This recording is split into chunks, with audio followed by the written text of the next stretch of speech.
Philadelphia Flyers are in the middle of something fragile, deliberate, and very easy to misunderstand. This rebuild's not an overnight fix or lottery luck. It's about layers, development layers, timeline layers, and most importantly, center depth layers.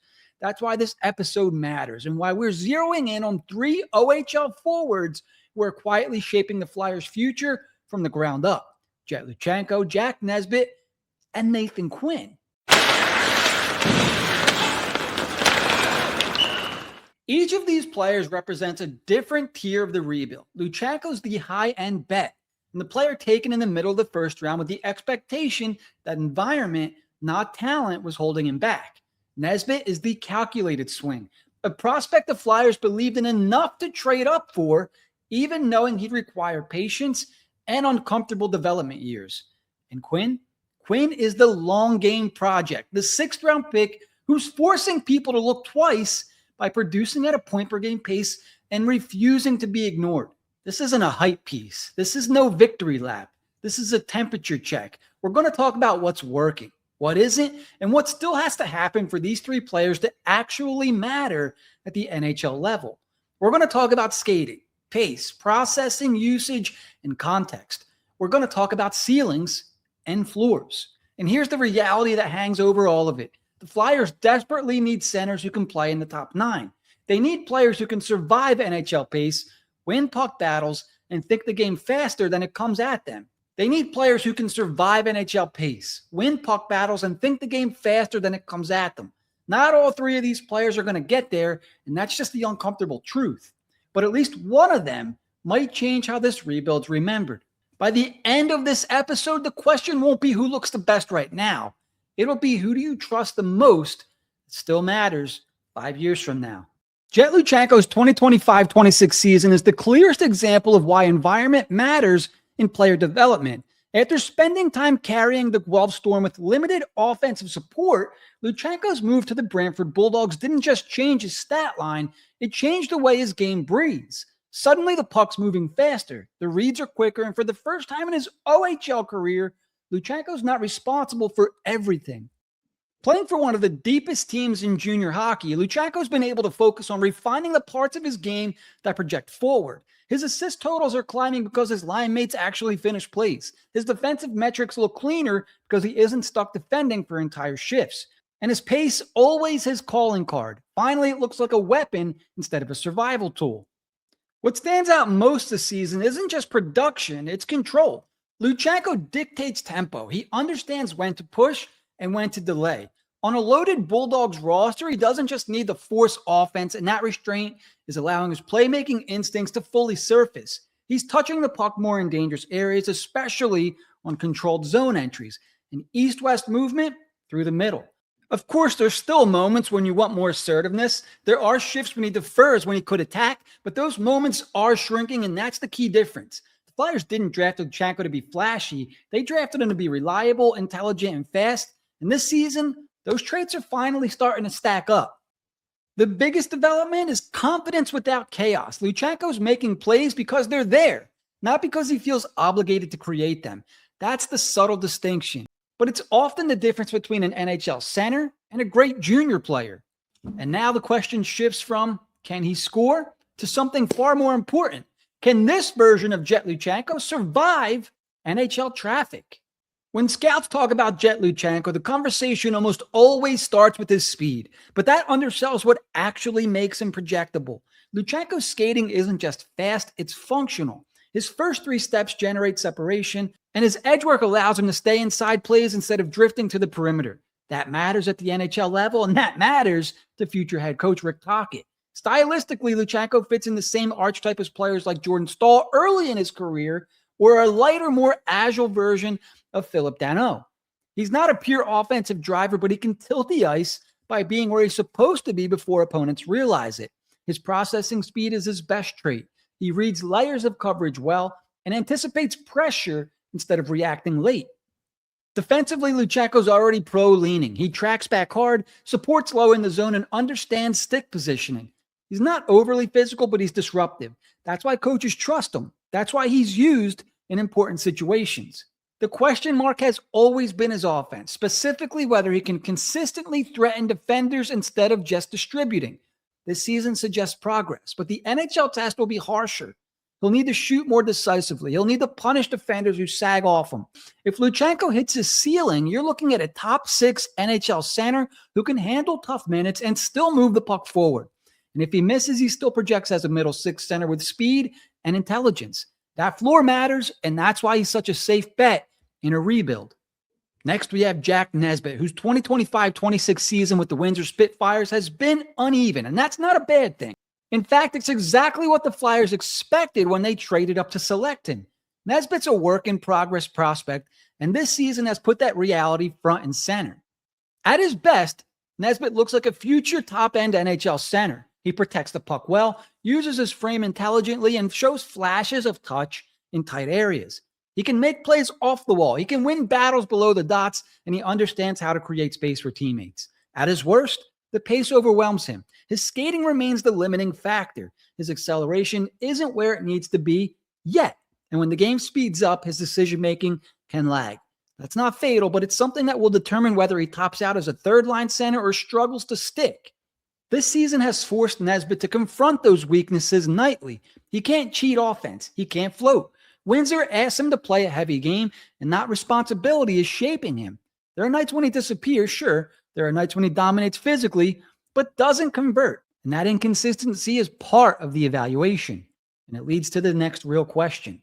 Is Jack Nesbitt learning fast enough?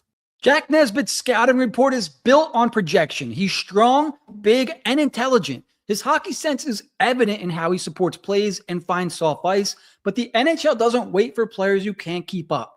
Stylistically, Nesbitt draws loose comparisons to players like Boone Jenner. Not because he's identical, but because his value will come from versatility and physical presence rather than pure skill. He needs to become harder to play against. Skating is the swing skill. If it improves, his ceiling jumps dramatically. And if it doesn't, his margin for error certainly shrinks. Flyers know this. That's why they traded up. And thirdly, we have Nathan Quinn, who doesn't get the headlines, and that's exactly why he could be dangerous. Flyers' former 6th-round pick, Quinn has turned his 2025-26 season with the Quebec Remparts into a statement. Nearly a point-per-game player. Actually, right now he is. Quinn has forced himself into conversations he was never supposed to be part of. What stands out is his consistency. He shows up. He produces. He doesn't rely on one trick. Quinn's game's built on intelligence and timing. He finds space. He arrives late. He finishes plays. The Flyers are watching closely.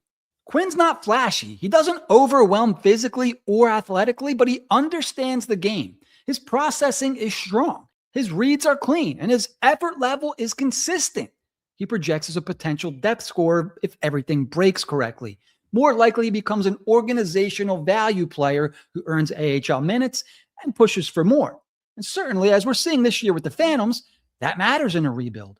So as the Philadelphia Flyers continue their rebuild, the development of prospects like Jett Luchanko, Jack Nesbitt, and Nathan Quinn is more crucial than ever. The Flyers' center depth chart is in transition. Veteran options are aging, and a new wave of skill must emerge from the junior and AHL ranks. Jett Luchanko is a dynamic center with elite playmaking instincts, and he represents a potential future top 6 pivot who could accelerate their rebuild. Jack Nesbitt, although polished offensively, was a targeted selection at 12 overall in last summer's draft, indicating management's belief in his long-term upside. Nathan Quinn, meanwhile, has quietly forced attention as a point-per-game scorer for the Quebec Remparts. As a 6th-round pick, he's still a project, one that could reward patience if he continues to refine his game. The Flyers' current NHL roster features gaps in secondary scoring, center depth, which creates both opportunity and pressure for these prospects. Luchenko and Nesbitt could eventually fill top 6 roles, while Quinn may slot in as a complementary depth forward with high offensive upside. The team's rebuild is designed to integrate these young players gradually, giving them exposure to high levels while managing expectations. We've seen a lot of that with Luchenko recently. And so timing is everything. Luchenko's already had a taste of NHL and AHL action, while Nesbitt may remain in junior longer to refine his defensive game. Quinn's trajectory suggests a developmental path through the Canadian junior leagues with potential summer evaluation camps or U20 international play. What makes this next phase exciting, at least to me, is how the Flyers are starting to balance patience with urgency. Management wants to fast track high upside talent without rushing them into roles they're not quite ready for. Like, again, we've seen with Jett Luchanko. And that tension between the immediate need for production and the long term goal of sustainable talent creates natural storylines that fans should follow closely. With the rebuild timeline pointing toward the 2027-28 NHL window, every performance, assist, and every line combination in junior hockey, it matters. The coming months could redefine expectations for all three of these prospects, making each game a potential turning point in their careers. Luchenko, now with the Brantford Bulldogs, benefits from elite line mates who can showcase his vision and finishing ability. The Bulldogs are likely to make a deep OHL playoff run, giving Luchenko a chance to experience high-pressure hockey that mimics the pro environment. While for Nesbitt, his challenge is dual, developing scoring consistency while improving defensive awareness. The Windsor Spitfires offer him the platform to hone these skills, though his usage will likely remain balanced between offensive opportunities and defensive opportunities. Quinn, despite being a long-term project, is showing growth in Quebec's system. His point-per-game pace is impressive, but playoff experience will test his resilience and adaptability, traits the Flyers value highly in later-round picks. The upcoming months also include international evaluation, while Luchanko already on Team Canada's radar as a candidate for the U20 selection camp, which could accelerate his exposure to more pro scouts and test his game against elite peers. Nesbitt and Quinn could see similar opportunities if they maintain production, though their performances will be scrutinized for hockey IQ, consistency, and adaptability, which are all key markers for potential NHL integration. For the Flyers, this isn't about statistics, it's about context. Who can handle intense pressure? Who elevates their teammates' play? These insights will shape how each prospect is utilized in the next stage of the Flyers' rebuild. Every game, every playoff series, and every camp invites a question. Which of these players can handle the jump to the pro-level intensity? The answers will define their careers, influence Flyers' potential decisions, and ultimately determine how quickly Philadelphia can replenish its roster with homegrown talent. Based on current trajectories, Luchenko looks poised to make the biggest immediate impact. This combination of speed, vision, and finishing ability makes him a likely top 6 NHL candidate within 2 years if his development continues uninterrupted. The Bulldogs' strong supporting cast and playoff positioning give him the ideal environment to refine creativity under pressure, quality the Flyers desperately need in the rebuild. While Jack Nesbitt is a more nuanced projection, the Flyers traded up to draft him at 12th overall, reflecting belief in his potential despite current limitations. His scoring is inconsistent, and his defensive awareness requires attention, but Nesbitt's hockey sense and physicality indicate that he could become a reliable two-way center. Development patience is always key. An extended junior seasoning and targeted AHL experience may bridge the gap to NHL readiness. And of course, Nathan Quinn presents a different story. As a point-per-game performer in Quebec, he has offensive instincts that could translate well to higher levels. However, as a 6th-round pick, he remains a project, and the Flyers will likely monitor his progression closely before fast-tracking him. Quinn's trajectory highlights the organization's scouting acumen, identifying value picks who can surprise in the long term. And each player's growth is intertwined with the Flyers' overall timeline. Top prospects like Luchanko could be called upon sooner to fill NHL gaps, while Nesbitt and Quinn may serve as depth additions or AHL-level impact players. The coming months, including playoffs, camps, and midseason evaluations, will be pivotal.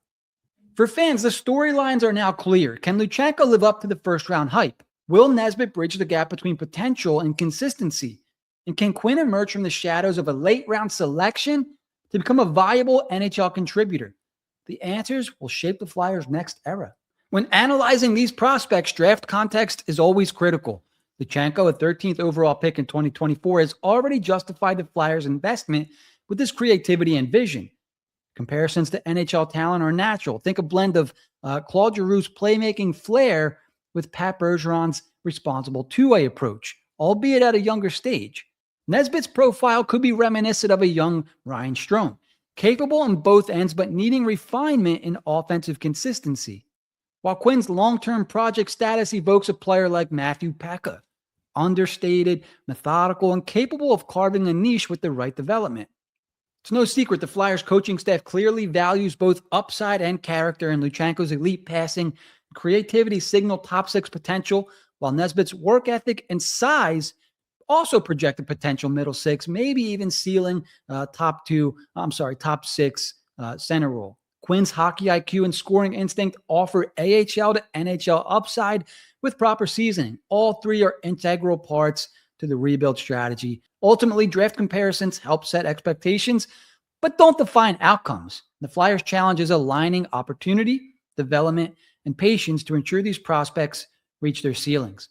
The next 12 to 24 months could be decisive, and fans should watch every game or every update on HW Hockey with an eye for subtle improvements and emerging leadership. So as we close this prospect update, the trajectory for Luchanko, Nesbitt, and Quinn is both promising and uncertain. Exactly what makes following the Flyers pipeline so exciting. Luchanko's pace of production and elite playmaking suggest a future top six center, potentially fast-tracked if he continues excelling with the Bulldogs. Nesbitt's raw tools combined with a disciplined development plan could see him emerge as a reliable two-way contributor at the NHL level. And Quinn remains the quintessential long-term project, but his scoring and hockey sense make him a wild card who could surprise if he refines his decision-making and adapts to higher competition. The Flyers' rebuild timeline frames these players' progression. Each milestone, AHL promotion, World Junior Camp invitations, playoff performances, these will all serve as a litmus test for readiness. The overarching question is how quickly the team can integrate hometown talent into a roster that desperately needs dynamic offensive contributors and center depth. So for fans, the excitement lies in watching these prospects mature, adapt, and occasionally surprise. Every goal, every assist, and every shift is a potential turning point.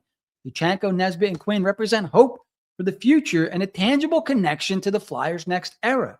Their journeys are just beginning, but the foundation's in place. The coming months will reveal not just development, but character, resilience, and the intangible qualities that separate NHL contributors from great junior players. Flyers rebuild isn't just about trades, draft picks. It's about these young men, each carrying a piece of the organization's future.